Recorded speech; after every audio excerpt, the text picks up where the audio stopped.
Have you ever felt an inexplicable urge to buy a specific product, or found yourself strangely drawn to a particular brand? You might have been influenced by a force operating beneath the surface of your awareness: subliminal messaging. Welcome to Cryptic Mystic Vault, where we unravel the secrets of the human mind.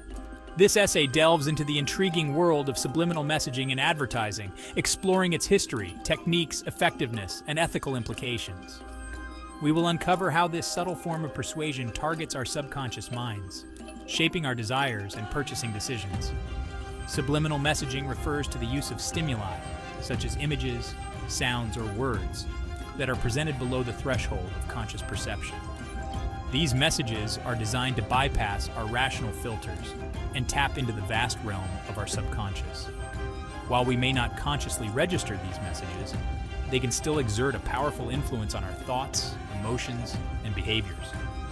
Understanding subliminal messaging is crucial in today's advertising-saturated world.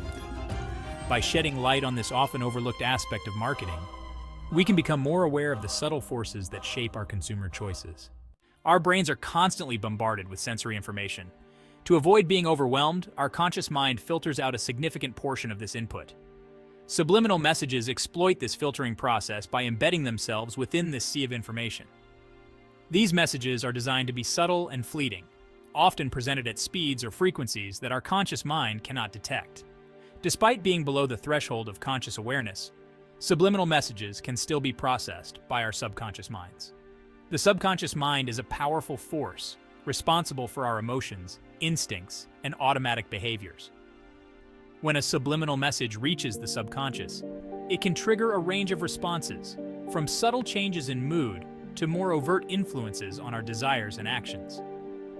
Think of it like this.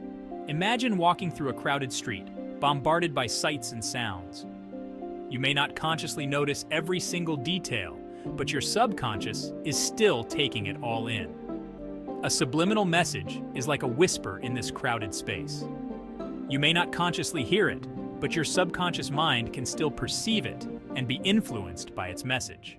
The use of subliminal messaging in advertising has a long and controversial history.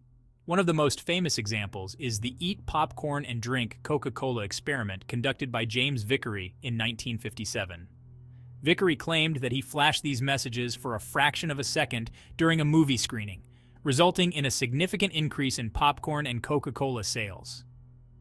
While Vickery's experiment was later debunked as a hoax, it sparked widespread public concern about the potential for subliminal manipulation.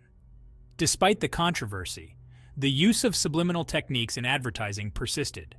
In the 1970s and 1980s, concerns grew about the use of subliminal messages in music and self-help tapes. Critics argued that these messages could manipulate listeners without their knowledge or consent. These fears led to calls for regulation and even bans on subliminal advertising in some countries. However, the debate over subliminal messaging is far from over. While blatant examples like Vickery's experiment have been discredited, more sophisticated techniques continue to be employed by advertisers, raising questions about their ethical implications and the extent to which they can influence our choices. Subliminal messaging encompasses a wide array of techniques, each designed to subtly influence our perceptions and behaviors. These techniques can be broadly categorized into visual, auditory, and embedded subliminal messages. Visual subliminal messages often involve embedding hidden images or words within advertisements. These images are typically flashed for a fraction of a second, too quickly for our conscious mind to register, but still long enough for our subconscious to perceive. For example, an advertisement for a beverage might contain a hidden image of a smiling face or a thirst-quenching waterfall, designed to evoke positive emotions and associations with the product. Auditory subliminal messages involve embedding messages within audio tracks, often played at a volume below our conscious hearing threshold or masked by other sounds. These messages might include affirmations, suggestions, or even brand names designed to influence our mood, beliefs, or purchasing decisions. For example, a store might play music containing subliminal messages, promoting relaxation and encouraging shoppers to spend more time browsing. Embedded subliminal messages are more subtle and involve embedding words or images within a larger design in a way that is not immediately obvious. These messages often rely on our brain's tendency to look for patterns and meaning, even where none exists. For example, a logo might contain a hidden message or symbol, or a product placement in a movie might be strategically positioned to convey a subliminal message. These techniques highlight the diverse ways in which subliminal messaging can be used to target our subconscious minds, often without our knowledge or consent.